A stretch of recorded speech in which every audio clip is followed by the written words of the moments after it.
Dad, please, I don't think he's going to stop this time. Those were the last clear words my daughter managed to say before the phone crashed onto the floor. A loud bang echoed through the call. Glass shattered. A man laughed. Then the line went dead. For 3 seconds, I didn't move. At 70 years old, most people expect panic to take over. But panic belongs to people who haven't spent their lives making impossible decisions under impossible pressure. I calmly looked at the phone screen.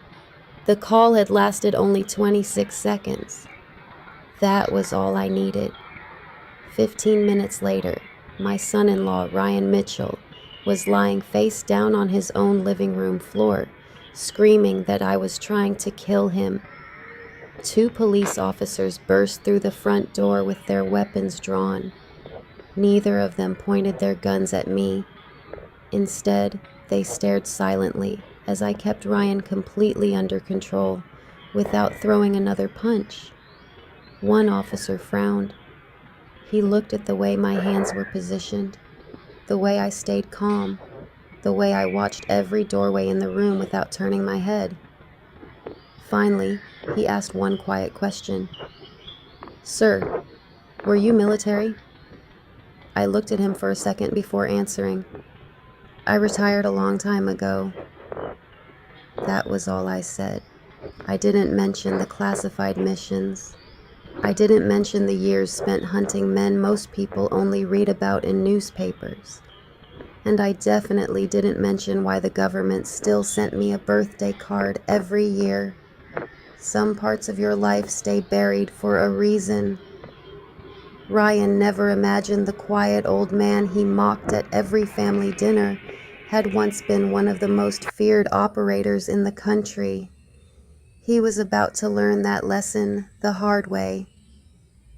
3 months earlier, nobody, not my daughter, not my neighbors, not even Ryan himself, could have imagined how our family would end up. My name is Daniel Carter. I'm 70 years old, a widower, a grandfather, and according to everyone in my small town outside Charleston, South Carolina, I'm just an old man who spends his mornings fishing, fixes broken lawnmowers for free, and drinks black coffee at the same diner every Thursday. That's exactly how I wanted it. After 30 years working in places most Americans will never hear about, peace became the only thing I wanted. My wife, Susan, used to tell me I smiled more after retirement than I ever had before.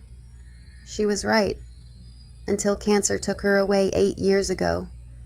After that, my daughter, Sarah, became the only family I had left. She was 34, kind, funny, the type of woman who apologized when someone else stepped on her foot. She deserved a peaceful life.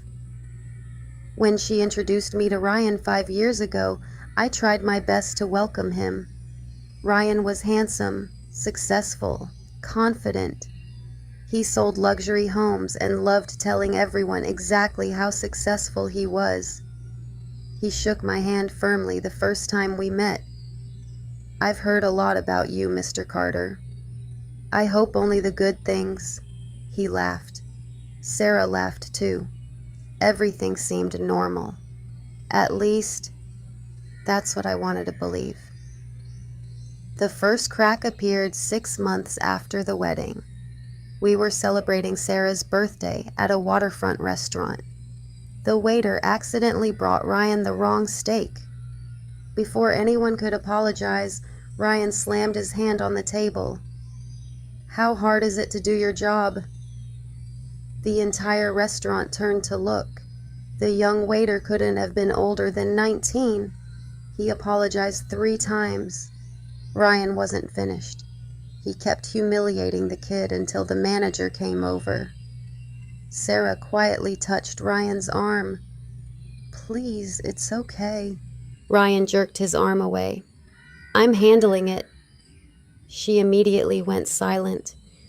Most people at the table forgot about the moment within minutes. I didn't. Years of training teach you something ordinary people never notice. Fear changes the way people breathe. Sarah wasn't embarrassed. She was afraid. That single realization stayed with me all night. Over the next year, I started watching more carefully. Ryan interrupted her constantly, corrected everything she said, made jokes about her cooking, her clothes, her weight, always smiling while doing it, always making everyone believe he was just kidding. But Sarah stopped laughing first. Then she stopped talking. Then she stopped making eye contact.